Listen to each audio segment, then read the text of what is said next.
Alors Corinne, Oui. donc quand Moonraker arrive, votre carrière est assez courte. Enfin, vous avez commencé sur, disons, Histoire d'eau. Oui. Vous avez surtout fait carrière en Italie. Est-ce que c'est quelque chose d'assez nouveau de tourner dans une énorme production anglo-saxonne? Est-ce que ça vous trouvez ça différent ou est-ce que finalement vous avez déjà l'habitude des grosses productions? J'avais déjà l'habitude, oui. Il y avait des grosses productions en Espagne. Et donc, super production en Espagne à l'époque. Et puis, de toute façon, j'étais pas époustouflée parce que je voulais pas le faire. Voilà. Et il n'y avait rien à faire. Je ne sais même pas pourquoi je ne voulais pas le faire. Je crois qu'à l'époque, j'avais donné comme raison que j'étais très fatiguée parce que je sortais d'un tournage justement avec Barbara Bach et Richard Keel. L'Humanoïde.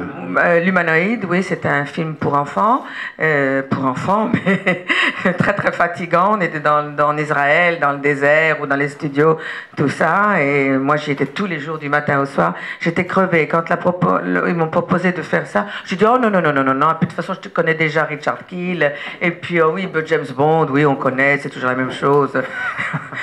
Je sais pas si j'étais folle ou je ne sais quoi. Et enfin, bref, ce monsieur Albert Broccoli était tellement époustouflé par cette réaction qu'il a demandé mon numéro de téléphone à l'agence. Et l'agence m'a dit, tu sais, il va t'appeler. Oh, je dis, mais il va pas me téléphoner chez moi. Mais qu'est-ce que vous voulez que je lui dise? J'étais presque énervée. Mais c'était pas une réaction snob, c'était une réaction, je crois, un peu enfantine. Enfantine. Et donc, le soir, quand il m'a téléphoné, je lui ai écouté, monsieur Broccoli, excusez-moi, je suis désolée, c'est vraiment pas très gentil ce que j'ai dit, mais c'est vrai, je veux pas le faire. Il me dit, mais pourquoi? Ah, parce que je veux pas être un numéro, et alors le numéro 1, James Bond, le numéro 2, le numéro 3, Rambo 1, Rambo 2, je veux pas. J'ai dit non au deuxième numéro d'Histoire d'eau, je ne veux pas. Alors il me dit, mais écoutez, je suis à Paris, c'est tout près, on va se rencontrer. Ah, vous êtes à Paris? Je lui ai dit, bon, est-ce que vous m'invitez à un déjeuner dans un endroit que j'aime beaucoup, chez Prunier? Il me dit, oui, bien sûr, c'est où Prunier? Vous inquiétez pas, je vous dirai où c'est.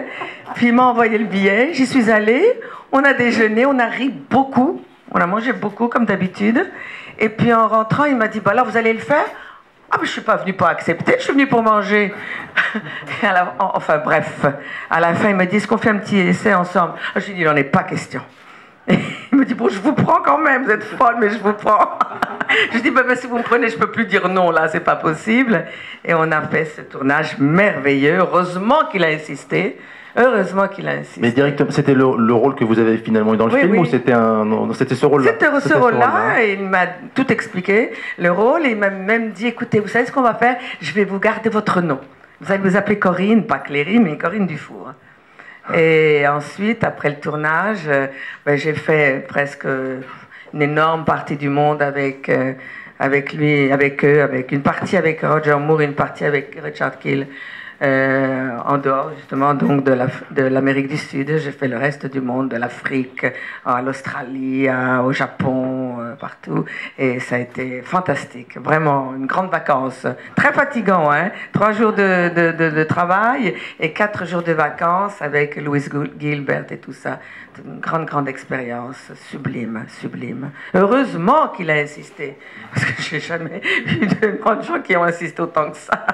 Normalement, on dit oui ou non. Bon, quand on te dit non, les gens n'insistent pas. Surtout un monsieur aussi important. Il aimait les gens de caractère, alors c'est ça qui a dû le caractère un peu fou. La même question pour Blanche.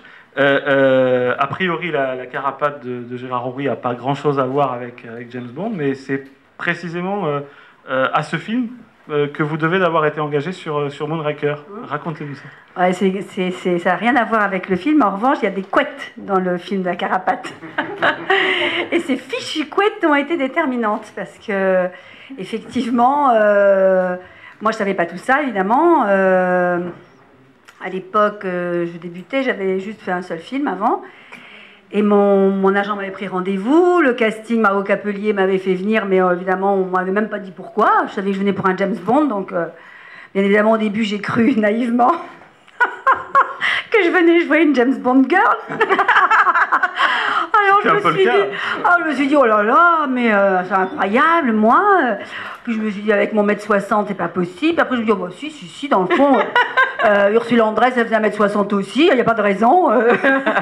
Donc je me suis dit, bon, donc j'avais fait un beau brushing, je m'étais mis une robe bien sexy pour aller au rendez-vous, je m'étais fait toute belle, et puis quand je suis arrivée au rendez-vous, je savais toujours pas qui je devais demander. C'était incroyable, c'est que j'étais même pas au courant de ce que je devais faire, ni de ce que je devais voir.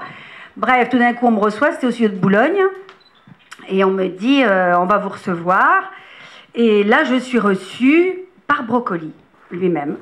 Je ne savais pas du tout qui était Brocoli, moi, à l'époque. Donc, je suis reçue par ce monsieur absolument adorable. Qui me dit, on parle 3 minutes ensemble. Bon, grâce au ciel, je parlais anglais, donc on discute. Et puis, au bout de 3 minutes, il me fait OK, you're the one. Je me dis, I am the one. Alors ça, c'est top. Donc je voyais déjà James Bond, etc. Et puis on me dit, il y a quelqu'un qui vient et qui m'emmène au maquillage et à la coiffure pour faire des essais. Bon. Très bien, donc on m'emmène dans les loges, qu'à l'époque je ne connaissais pas, donc je découvrais les studios de Boulogne de Billancourt.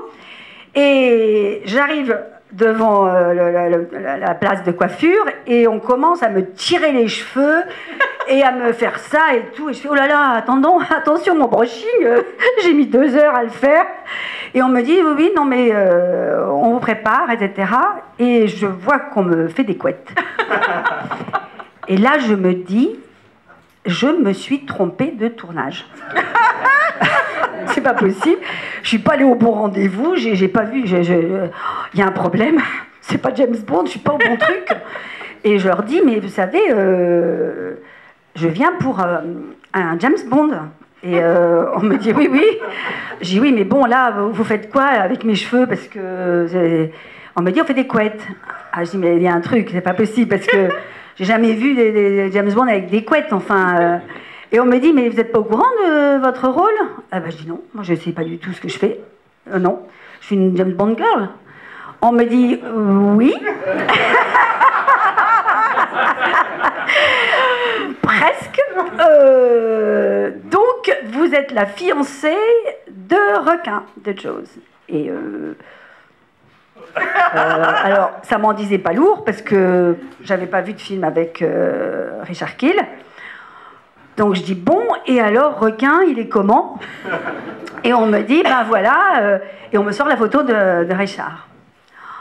Et là je me suis dit mais là je suis oula, c'est quoi ce film? J'ai jamais vu de truc. Mais en même temps j'étais assez épatée. Je dis mais ah bon? Mais et je suis sa fiancée, oui. Et je dis alors mes cheveux, on fait quoi, des couettes? Alors, on me dit bon, en fait on va faire des tresses. Et puis voilà, puis on me met des lunettes sur la tête, sur les yeux. Ah. Je dis ça va être très sexy. Mais là-dessus, immédiatement à la seconde, j'ai compris que c'était une chance incroyable. Parce qu'effectivement, les James Bond, j'en avais vu. Bon, peut-être pas celui avec Richard.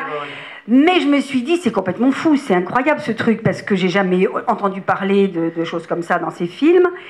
Et là, c'est peut-être un truc à part, et c'est une chance. J'ai une chance folle, c'est un truc... Je sens que ce truc-là, ça va être génial. Et puis, effectivement, après, j'ai rencontré Richard.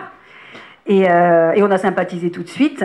Et c'est lui qui m'a expliqué comment on en était venu à me choisir. Ce qui a été complètement fou, cette histoire aussi. Parce qu'au départ, ils avaient prévu une comédienne de la taille de Richard. Et Richard n'était pas d'accord. Voilà. Non, il n'était pas d'accord en disant non. Moi, je suis censée, dans le film, protéger cette petite créature. Et une femme qui fait 2 mètres comme moi, elle n'a pas besoin d'être protégée. Je vais protéger personne, là, etc. Donc, on lui a proposé une partenaire qui devait faire 1m70 ou 75. Et il se trouve que cette jeune fille, c'était une amie de Louise Gilbert d'ailleurs, comédienne, très bien, apparemment. Mais il semblerait qu'elle ait eu très peur au moment des essais et qu'il ait senti qu'elle tremblait et qu'elle était impressionnée. Oui, elle était impressionnée par Richard. Et il a dit, moi je peux pas tourner avec quelqu'un qui n'est pas à l'aise avec moi, c'est pas possible et tout. Et il leur a dit, mais bon sang, pourquoi vous ne trouvez pas une petite? Alors ils lui ont dit, mais une petite, faut être crédible, 2 secondes. Et ils lui ont dit, mais ma femme est petite, et je veux la même, j'en veux une comme ça. Et donc, et c'est comme ça que je me suis retrouvée là, donc c'est complètement...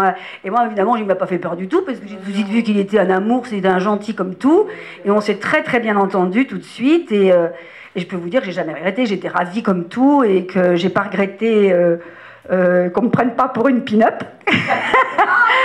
Et je me suis éclatée à faire ce rôle qui était vraiment sympa et j'ai trouvé qu'effectivement c'était une touche originale dans cette saga magnifique d'aventures extraordinaires. C'était voilà, très joli rôle. Voilà, c'était très sympa. Voilà, comment ça s'est passé.